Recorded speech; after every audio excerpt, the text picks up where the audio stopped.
Lucas capítulo de número 7. Nós vamos ler alguns versículos da palavra de Deus. Lucas capítulo de número 7. Se você perceber que a pessoa do lado está sem a Bíblia, vou pedir ela para ler junto com você.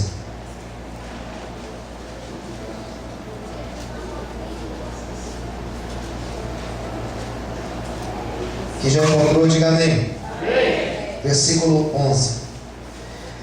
Aconteceu pouco depois de ir ele à cidade chamada Naim, e com ele iam muitos dos seus discípulos e uma grande multidão. Quando chegou perto da porta da cidade, eis que levavam um defunto filho único de sua mãe, que era viúva, e com ela ia uma grande multidão da cidade. E vendo o Senhor, moveu-se de íntima compaixão por ela, e disse-lhe: não chores. Chegando-se, tocou o esquife. Os que levavam pararam e disse: jovem, eu te digo, levanta-te. O defunto sentou-se e começou a falar. Entregou a sua mãe, e de todos se apoderou o temor. Glorificava a Deus, dizendo: o grande profeta se levantou entre nós, e Deus visitou o seu povo. Correu dele a fama por Judeia e por toda a terra circunvizinha. Toda a igreja diga amém. Feche os teus olhos. Senhor Deus, fala conosco, Senhor. Revela a palavra dessa noite a cada coração. Estamos aqui hoje sedentos, prontos para ouvir tua voz. Nos abençoe e fale com a tua igreja, Senhor, em nome de Jesus. Amém. Desocupe a sua mão, aplauda o Senhor em toda a vida. Mais aplausos ao Senhor.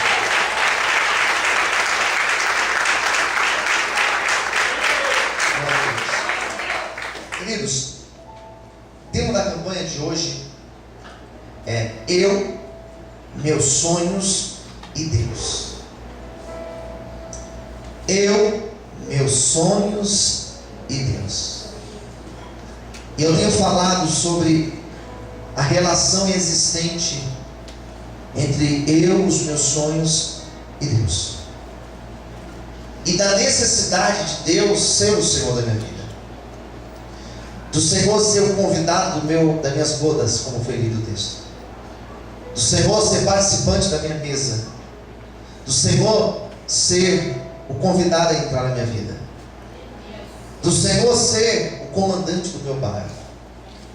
Quando me refiro nesta relação, eu estou dizendo que Deus, Ele tem que ser o principal na minha vida. Queridos, nesta noite Deus nos deu uma palavra, e eu me recordo que as 2 semanas anteriores que eu ministrei em cima desse tema, na primeira semana eu falei sobre Ana. E Ana, ela teve um momento da vida dela trágico, quando ela ainda era estéril e orava para Deus lhe dar um filho. E me recordo que o momento que ocorre a vitória, a mudança na vida dela, foi o momento que ela mudou a forma de orar. Foi o momento que ela deixou de colocar o filho como principal, mas foi o momento que ela pôs Deus como o Senhor da tua vida. Ela falou: Deus, se o Senhor me der, eu vou entregar ao Senhor. E me recordo perfeitamente, nas minhas palavras, que eu cheguei a dizer que Deus não nos dará algo que nós não teremos coragem de entregar a Ele em algum momento. E foi assim com Ana. Na semana que passou, semana passada, eu falei sobre José. E José teve problemas na sua vida por causa dos sonhos que teve. E talvez o maior erro de José foi contar seus sonhos. E contamos também que, apesar de tudo isso, Deus, Ele conduziu a história de José, levou José a viver estes sonhos, e os seus problemas e as tragédias da sua vida foram conduzindo ele a viver a promessa de Deus em sua vida. E hoje, queridos, Deus colocou em meu coração esta palavra, onde fala de uma mulher viúva. Nós não sabemos o nome dela, Sabemos que ela era uma mulher sofrida na vida. Era viúva. Uma sociedade em que a mulher viúva era uma pessoa de segunda categoria. Viúva, o órfão, o estrangeiro, o preso, eram considerados pessoas de segunda categoria. Os enfermos naquela época, os deficientes naquela época, os leprosos naquela época, eram pessoas consideradas de segunda categoria. E essa mulher, ela convivia com isso, de ser considerada alguém de segunda categoria. Olha, eu imagino que deve ser muito complicado. Hoje em dia nós falamos de um preconceito racial que ainda existe na nossa cultura, na nossa sociedade. Infelizmente, mesmo morando num país como o nosso, tão diversificado, ainda existe preconceito. Isso é uma pena. Agora imagine então nesta época, imagine a dificuldade que essa mulher enfrentava na vida. Ter que criar um filho sozinho não é fácil. Hoje em dia já é difícil. Imagine nessa época, uma época que não tinha previdência, numa época em que as mulheres não trabalhavam fora, elas não tinham independência financeira. Imagine como era difícil para essa mulher cuidar do seu filho. Talvez quando ela perde o marido, ela disse: acabou para mim minha vida, eu preciso viver, porque eu tenho um filho para cuidar. Acredito eu que a única razão de subsistência desta mulher certamente era seu filho. Perdeu o marido, perdeu aquele seu companheiro, olhava para o canto da cama vazio, olhava para o guarda-roupa, as roupas estavam lá. Dava o horário que o homem chegava em casa e ela dizia: meu Deus, meu marido, era para agora ele estar chegando, era para agora ele estar aqui tomando um café comigo, era para agora ele estar sentado aqui na mesa tomando um café e comendo um pedaço de bolo. Ele não está mais aqui, mas eu tenho que lutar por causa do meu filho. E essa mulher resolve lutar, e ela resolve continuar vivendo. Ela decide viver. Nós que decidimos viver, nós que escolhemos viver, nós que decidimos se queremos ou não continuar vivendo e que tipo de vida nós teremos. Nós escolhemos se queremos gastar o nosso dia, o nosso tempo com coisas fúteis, ou se nós iremos gastar o nosso tempo pensando em coisas boas, pensando em Deus, fazendo coisas boas, produzindo coisas boas para o outro, para o próximo. É nós que escolhemos. E essa mulher decidiu: eu vou continuar vivendo, apesar de tudo, eu vou continuar vivendo. Queridos, esse filho era mais que um filho. Quero que você entenda isso. Esse filho era o sonho dessa mulher, era a razão dessa mulher continuar vivendo. Quem entendeu, diga amém. E de repente acontece algo fora da natureza. Como assim? Pela ordem natural, os filhos enterram os pais. Uma ordem natural. Se não acontecer nenhum acidente, a regra é essa. Se não acontecer nada diferente no meio do caminho, a regra é essa: o filho enterra os pais. Quando o filho enterra seus pais, o nome dado a ele é órfão. Quando acontece o contrário, não tem nome. A mãe que enterra o filho, o pai que enterra o filho, não tem nome, porque não é para ser dessa maneira. Porém, acontece. Se aquele menino morreu, eu posso dizer que sonhos morrem. Os sonhos podem morrer. Diga para quem está no teu lado: sonhos podem morrer. Pode, pastor? Pode. Infelizmente pode. Será que algum sonho que eu tenho pode morrer? Pode. Será que algum projeto que eu tenho, ele pode dar errado? Pode. É tão verdade que nós temos sonhos que morreram. Infelizmente. É ilusão. E é falta de verdade minha eu subir nesse altar e dizer para você: nenhum sonho, que nenhum projeto vai. Não é fato isso. Quando eu leio a história dessa mulher, se eu leio essa história só até os primeiros versículos, eu vou afirmar que sonhos podem morrer, que projetos podem ser engavetados, que projetos podem não sair da maneira que eu planejei. Algumas coisas elas podem mudar no meio do caminho. Infelizmente, gostaria que a vida fosse um negócio mais linear, mas a vida ela não é linear. E só tem graça viver por causa disso. Só tem graça viver porque a vida ela tem altos e baixos. Hoje você está bem, talvez amanhã não esteja tão bem. Eu não estou aqui sendo pessimista, eu estou sendo realista. Pode ser que hoje você esteja saudável aí, firme e forte, legal, maravilha. E amanhã pode ser que aconteça um problema de saúde na minha vida, na tua vida. Isso acontece. E às vezes não avisa antes. Quem concorda de amém? E a vida muda. Eu tive que me acostumar. Eu tomo remédio todos os dias. Eu não tenho vergonha de dizer isso. Eu tomo remédio todos os dias por conta de um problema que eu tive no ano passado, em que vocês aqui sabem, a maioria de vocês. Tenho que tomar um remédio à noite, um remédio de manhã.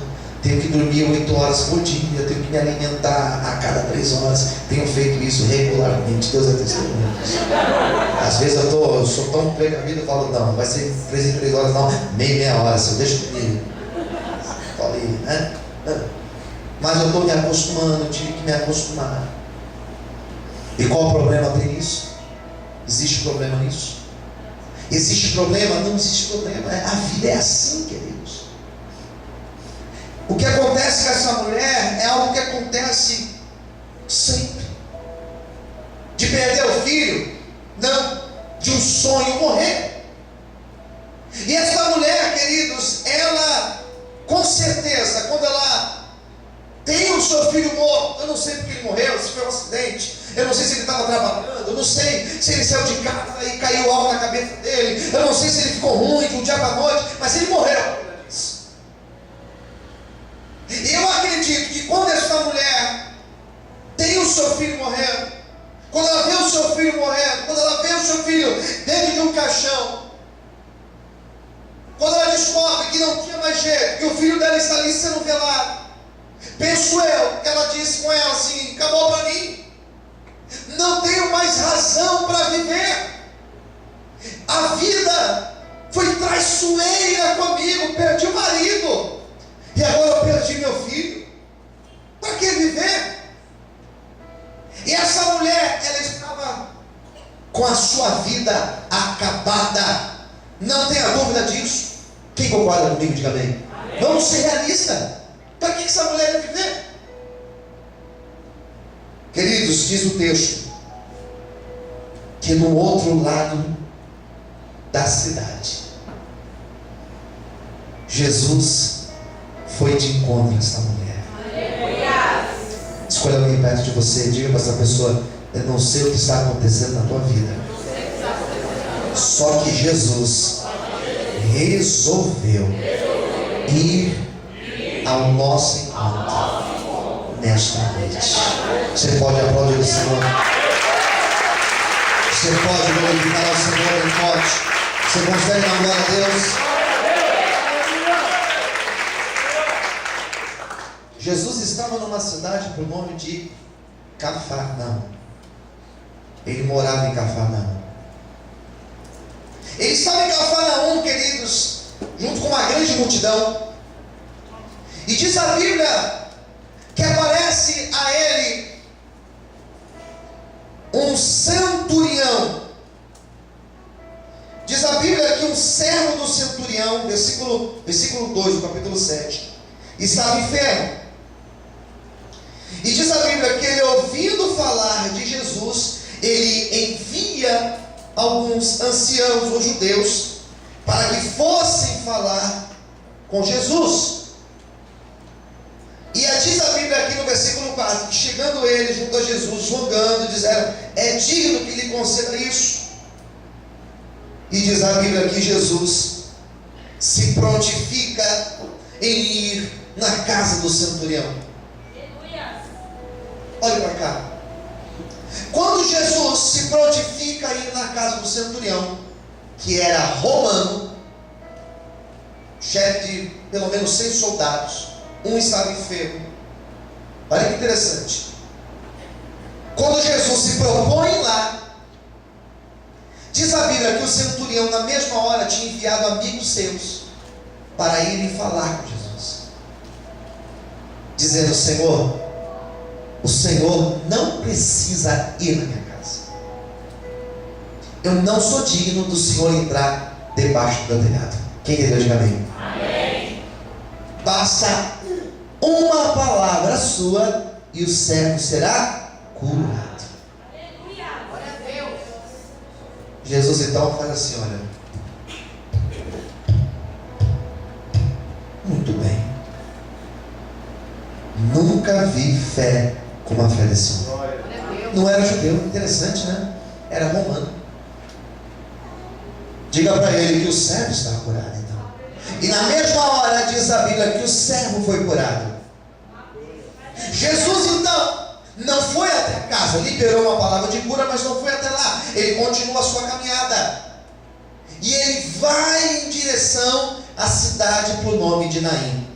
Se Jesus estivesse ido na casa do centurião, não teria dado tempo dele encontrar a viúva de Naim. Ele então sai daquele lugar, sai daquela cena, e ele começa a se apressar em direção à cidade de Naim. Quantas vezes Jesus foi em Naim no seu ministério? A Bíblia vai falar de apenas uma vez. Quando ele vai para aquele lugar, diz a Bíblia que da porta de dentro da cidade saía uma grande multidão. Por que a multidão saía da cidade? Porque dentro da cidade não existia cemitério. As cidades, os cemitérios ficavam do lado de fora dela. Então eles estavam saindo da cidade. Foi naquele momento da saída que eles estavam tirando o corpo da cidade, que Jesus estava chegando.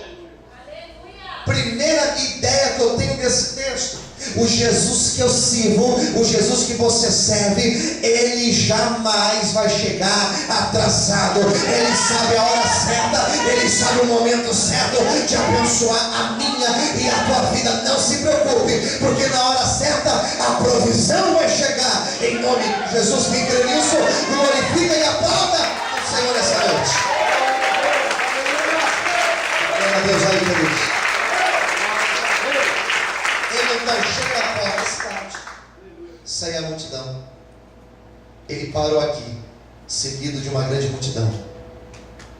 Pessoal feliz, alegre, milagre, mais cura, e vinho transformado, água transformada em vinho, e peixe multiplicado, e pão multiplicado, e aquela festa. Ele para aqui, do lado de lá, uma multidão saindo, vestido de preto, de luto. Uma mulher desesperada, desolada ali. Jesus para daqui, o cortejo fúnebre para de lá, e ao invés de eles estar em passagem, você sabe que você não pode parar um cortejo fúnebre, você sabe disso. Ao invés de eles darem passagem, Jesus parou na porta da cidade, como que quisesse dizer: este corpo não vai sair daqui. Ele para ali na porta como alguém que quisesse dizer: por aqui não passa, eu vim para fazer um milagre sobre este menino, amém? Nessa noite Jesus também está dizendo: eu vim para fazer um milagre na tua vida. Quem crê, bate palma e glorifica o Senhor. Aleluia! Daqui não passa. Ele para, ele olha a multidão, ele vê uma mulher, uma senhora acabada. Ele se aproxima dela. Ela está ali chorando. Ele se aproxima dela. Penso eu, a Bíblia não diz, mas penso eu que ele enxuga uma lágrima do rosto dela. Penso eu que ele levanta o cabelo dela e fala: mulher, Não chores. Glória a Deus, aleluia. E diz a nossa Bíblia que lá dentro, no coração de Jesus, ele sente a dor daquela mulher. Oh Deus, aleluia. Sabe por que eu glorifico a Deus?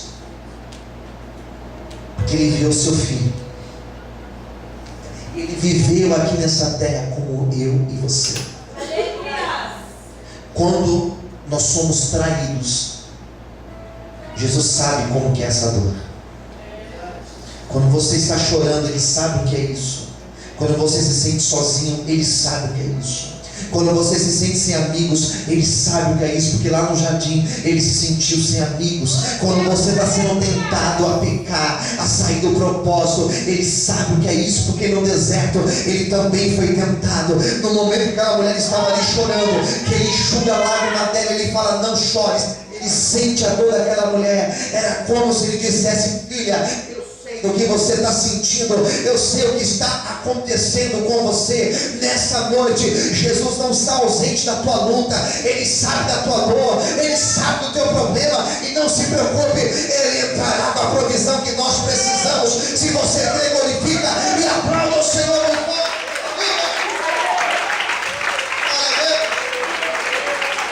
Ele conhece a tua dor, Ele consola a mulher e Ele toca no esquife. O texto diz que Ele toca no esquife. O texto de Lucas disse que Ele toca no esquife, mas eu arrisco dizer que Ele toca no menino. Eu arrisco dizer.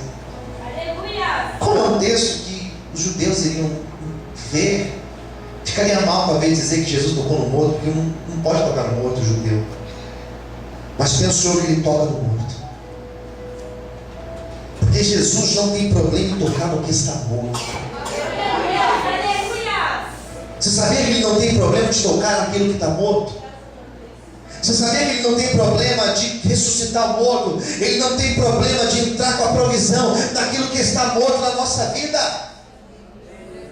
Ele se aproxima do menino e diz o texto que quando Ele toca, Ele olha para o menino ali dentro daquele esquife, daquele caixão.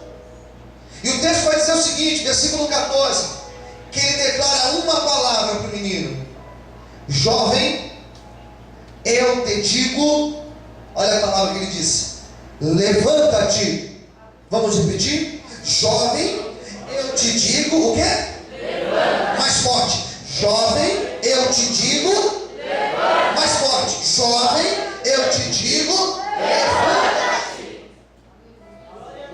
Jovem, eu estou te dizendo, eu imagino que na hora que Ele tocou, eu imagino que aqueles que estavam ali no lado, eles começaram a olhar. Eu imagino que aqueles que estavam só ali para ver o que ia acontecer, eles começaram a observar o que vai acontecer. E de repente diz a Bíblia que quando Jesus coloca a mão sobre o menino que já estava morto, o menino que estava pronto para ser enterrado, diz a Bíblia que o coração dele começou a bater de novo. Diz a Bíblia que ele começa a respirar de novo. Diz a Bíblia que o corpo frio começa a se aquecer. E aquele menino, ele ressuscitou para a glória de Deus. Nessa noite eu profetizo que o que estiver morto, Jesus, Ele vai ressuscitar. Quem crê, bate palma. Fecha os teus olhos, aplaude o Senhor. Meu Deus, eu sinto que Deus está curando. Eu sinto que Deus está ressuscitando vidas, casamentos, a tua vida profissional, os teus projetos.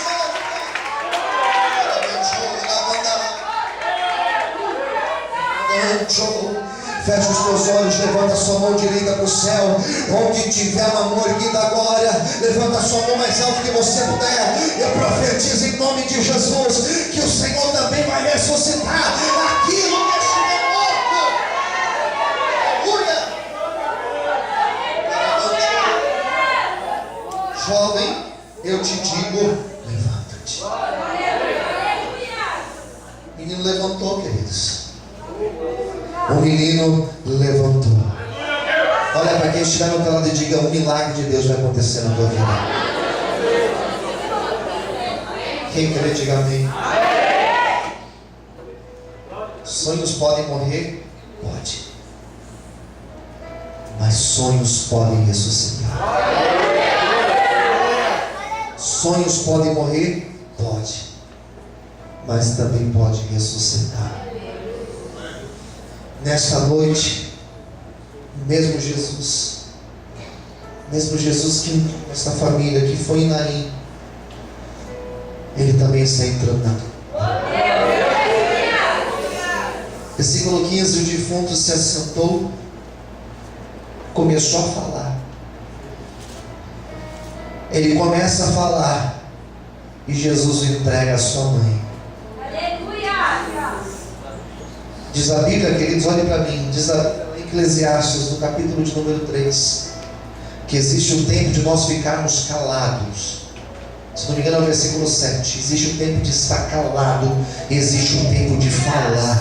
Existe um tempo que você fica em silêncio, você só chora, você fica em silêncio aguardando a resposta, aguardando a provisão, ouvindo ali as afrontas, ouvindo as palavras contrárias, e você fica em silêncio sem falar nada. Mas existe um dia que o milagre acontece. E o dia que o milagre acontece, sabe que dia é esse? É o dia que você vem aqui na frente testemunhar a tua vitória. É o dia que você chega na tua casa e você diz para aquele que te afrontou: a minha bênção chegou. É o dia que você chega para aquele que tem te criticado e você diz: o milagre aconteceu na minha vida. Eu quero profetizar que o dia de você contar a vitória está chegando. Em nome de Jesus, quem crê, bate palma e agora o Senhor me fala.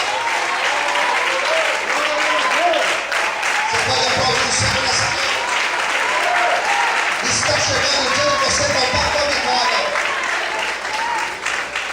Então, o seu irmão do lado diga assim: está chegando o dia de você contar a tua vitória. Quem crê, diga amém. Você recebe essa palavra, qual a vitória que você vai contar? Não sei qual que é, mas a tua só vai chegar. Diz o Senhor para você nessa noite, só quem crê, agora e aplauda ao Senhor. Palavra de Deus, querido. Não duvida não, é de Deus para a tua vida. Não duvida, toma posse. Não murmura, toma posse. Glória a Deus. Os que estavam ao lado, queridos, quando eu vi o menino em pé ali, ficaram com grande temor, diz a Bíblia. Aleluia. E começaram a glorificar a Deus. 16. Apoderou o temor e glorificavam a Deus. Vamos profetizar para encerrar a mensagem? Escolha um vizinho aí, escolha alguém, diga assim: eu quero profetizar na tua vida.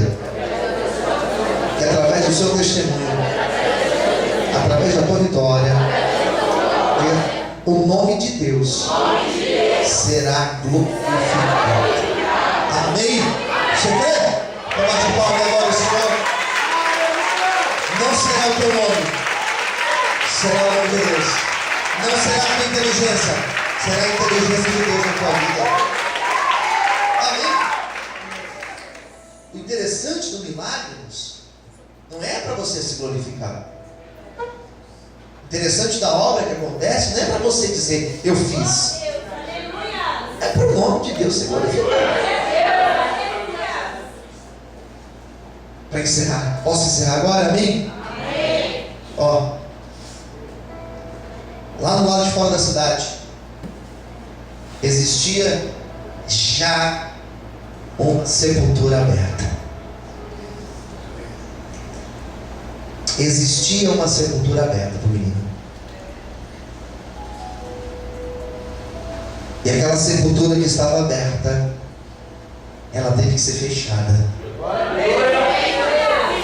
Porque aquele dia não era dia de enterro, era dia de glorificar e de exaltar o nome do Senhor.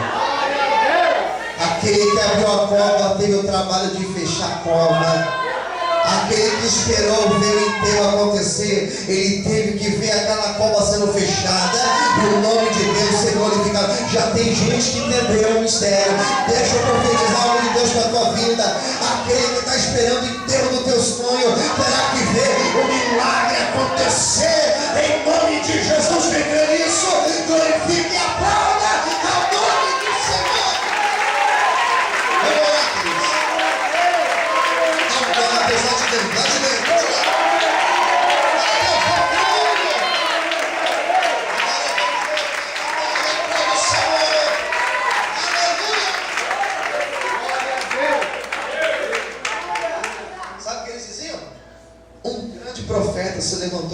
nós. E Deus visitou o seu povo. Vamos ficar em pé. Grande profeta. Profeta é aquele que profetiza. É aquele que profetiza. Aquele que profetiza. Nós vamos profetizar nessa noite. E o milagre vai acontecer.